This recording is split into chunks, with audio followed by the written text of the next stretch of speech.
Hello students, welcome to this very introductory session on the subject building construction. This is having a code of BTCVC 305 in our syllabus. I am Mr. M.H. Mota, Assistant Professor, Sharad Institute of Technology, College of Engineering. The outcome of this session. Outcome means what we are going to gain after completing this particular session. So at the end of this session, you will be able to understand the content, its application, and the outcome of this course, what you are going to understand at the end of this particular course. So this course means a subject, is divided under 6 modules. In the syllabus of the university, you will find that most of the subjects have been divided into 6 different modules. Module once again is nothing but a chapter. So every subject you will find that it's been divided into 6 chapters. So in this particular course, the first module deals with the masonry construction. Second module is on concrete for construction. Third module deals with arches and lintels. Module 4 is on means of lateral communication. Module 5 is on flooring, roofs and its types, while final or sixth module deals with precast and pre-engineered buildings. Let's try to understand it in more depth. So module 1, it deals with masonry construction. So we will have around 6 sessions on this particular module. So masonry construction is nothing but the methodology used for the construction of walls. As we are aware, walls are made up of the different subunits which deals with the enclosement of the space or the dividation of the space. For that we use different things like stone or bricks or some similar things. So all these things we are going to learn in module 1. So it starts with the stone masonry and its types like random rubble, uncoached rubble, coached rubble and ashlar, along with the brick masonry, in which we will learn the different brick bonds. The major among them are English bond and Flemish bond. We will try to understand the terminology in this particular module. After that, we will learn the principles to be observed during construction. These principles needs to be understood for the appropriate construction of the masonry. Next part of this module deals with the composite masonry. Composite masonry means the masonry or a wall construction using more than one type of material. Means it is a combination of different masonry units like stone and bricks or so on. Again, we will learn various partition walls and bricks, aluminium and timber as in material to construct these partition walls. Partition walls are those walls which generally constructed to divide the space. They act like a partition.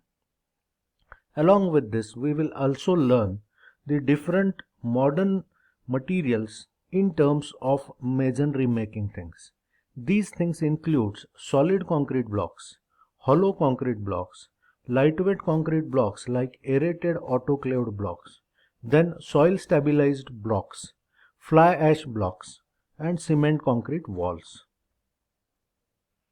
Second module deals with the concrete of construction.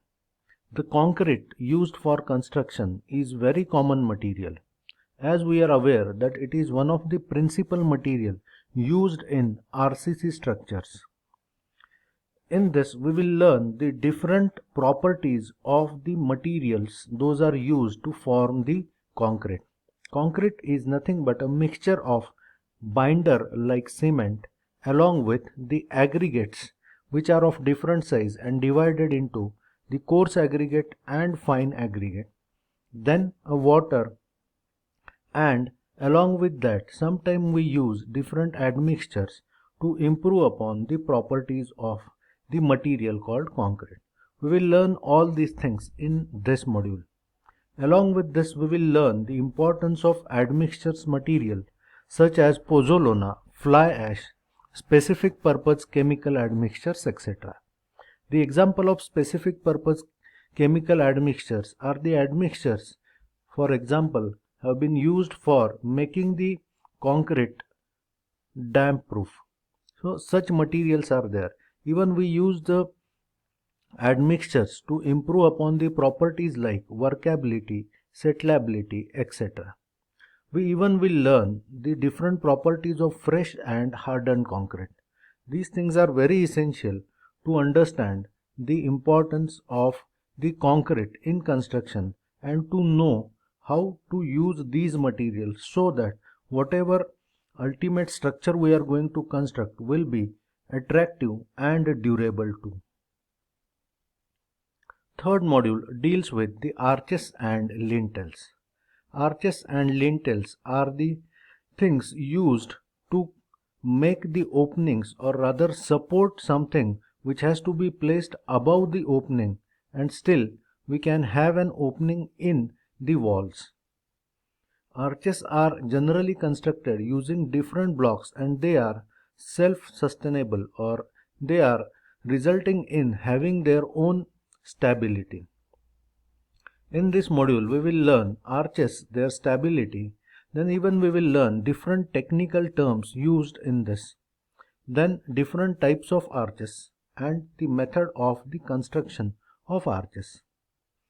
Then comes the lintel. We will learn the necessity why the lintel is constructed. We will also learn the different materials used to construct the lintel in a common building. Those materials generally are wood, stone, brick, steel, RCC and RCC brick lintels. Even beams are used as an lintel. So we will, according to type of material, try to understand the different beams, then the layout of such beams which are either primary or secondary or continuous beams. We even will learn the formwork for such elements, their functions and requirements. Formwork is nothing but the temporary supporting structure which is used for the appropriate construction of the element. Then comes the module number 4. It deals with the means of lateral communication. Communication means the things that will help us to communicate or move inside a structure. So for that, generally we used to have different doors, windows, stairs, ramps and elevators. Under doors and windows, we will learn the classification based on different parameters such as material used for construction, the different geometrical features, fixtures used and fastenings used so that door can be functional.